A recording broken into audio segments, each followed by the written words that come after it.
Hi friends, welcome back to another video. Friends, ఈ video late కావడానికి గల కారణం ఏంటంటే ఈ పాయింట్ నేను ఏదో మూవీలో చూశాను, ఈ మూవీలో ఉన్న పాయింట్ అని డౌట్ వచ్చి ఎన్టీఆర్ మూవీస్ చెక్ చేశాను.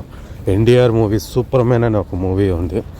దాంట్లోని మెయిన్ పాయింట్ని తీసుకొని ఒక చిన్న పిల్లవాడికి ఏదో కొన్ని ప్రాబ్లమ్స్లో ఇబ్బంది పడినప్పుడు ఆంజనేయ స్వామి తన ఆశీర్వదించడంతో తన శక్తుల్లో కొద్దిగా అతనికి రావడంతో తను సూపర్ మ్యాన్లా అవుతాడు. అది ఎన్టీఆర్ గారి మూవీ సూపర్ మ్యాన్. ఇంకా ప్రజెంట్ తేజ సజ్జా హనుమాన్ మూవీ వచ్చేసరికి ప్రశాంత్ వర్మ ఆల్రెడీ అనౌన్స్మెంట్ చేసినట్టు తన దగ్గర ఒక 10 మంది సూపర్ హీరోస్ అవెంజర్స్ టైప్లో ఉన్నారని, వాళ్ళందరినీ కలిసి సపరేట్గా ఒక యూనివర్స్ని క్రియేట్ చేయాలనుకుంటున్నారని, దాంట్లో ఫస్ట్ మూవీనే హనుమాన్ అని చెప్పాడు. దాని తర్వాత అధీరా అని ఒక సినిమా కూడా అనౌన్స్మెంట్ చేశాడు, టీజర్ రిలీజ్ చేసేసాడు. ఇంకా ఈ మూవీ స్టోరీ లైన్కి ఎలా ఉండబోతుందంటే, వరలక్ష్మి తేజ సజ్జా అక్క తమ్ముళ్ళ ఉంటారు. తన పెళ్లి జరుగుతున్న టైంలో తనని ఆపడానికి కొంతమంది రావడం, తను అమాయకుళ్ళ భయస్తుళ్ళ వాళ్ళ అక్కతో వెనకైతే తాంకోవడం, తన సాదాసీదా లైఫ్ కొనసాగుతూ ఉంటుంది. ఇంకొక వర్షంలో ఆంజనేయ స్వామి భక్తుడు.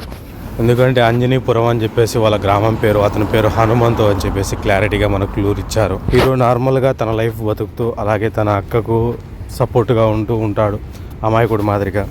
ఇంకా విలన్ వర్షన్ వచ్చేసి విలన్కి ఆల్రెడీ ఒక అంటే పవర్స్ ఉన్న సూట్, బ్యాట్మెన్కి ఎలా పవర్స్ ఉన్న సూట్, అదే పవర్స్ అంటే కాదు, కొద్దిగా టెక్నాలజీ గల సూట్ ఉంటుందో అదే సూట్ ఉంటుంది. ఆ విధంగా తను ఒక లైఫ్ బ్రతుకుతూ సూపర్ హీరో మాదిరిగా కావాలి అని బతుకుతూ ఉంటాడు. ఆశించుకుంటూ తన కోసం డబ్బులు ఖర్చు పెడుతూ పరిశోధనలు చేస్తూ ఉంటాడు.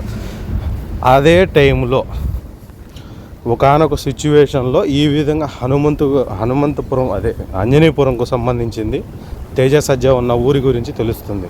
అక్కడ ఏదో ఒకటి ఉందని, బహుశా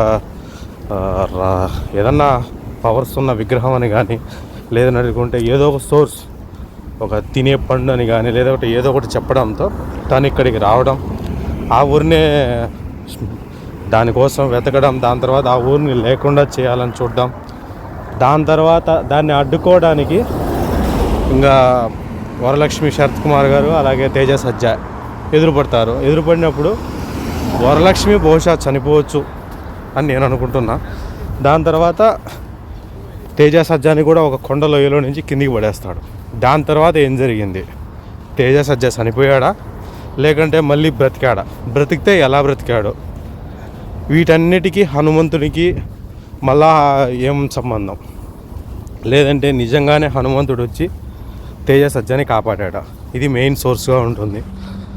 మూవీ అయితే కాన్సెప్ట్ బాగుంది, ఇంకా కథనం ఎలా ఉంది, ఏం కథ అనేది చూడాలి. విజువల్స్ కూడా చూడడానికి అయితే చాలా అంటే చాలా బాగున్నాయి.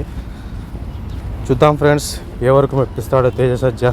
తను నటించిన రీసెంట్ వచ్చిన 2 మూవీలు ఓ బేబీ కానీ, అలాగే దానికి ముందు వచ్చిన జాంబీ రెడ్డి కానీ అన్నీ బాగున్నాయి. చూద్దాము.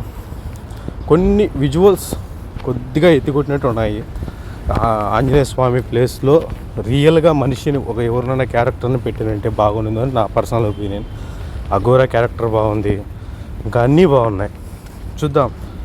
జనవరి 13, 12 వెయిట్ చేద్దాం. ఓకే ఫ్రెండ్స్, మా వీడియో మీకు నచ్చినట్టయితే మా ఛానల్ని సబ్స్క్రైబ్ చేయండి.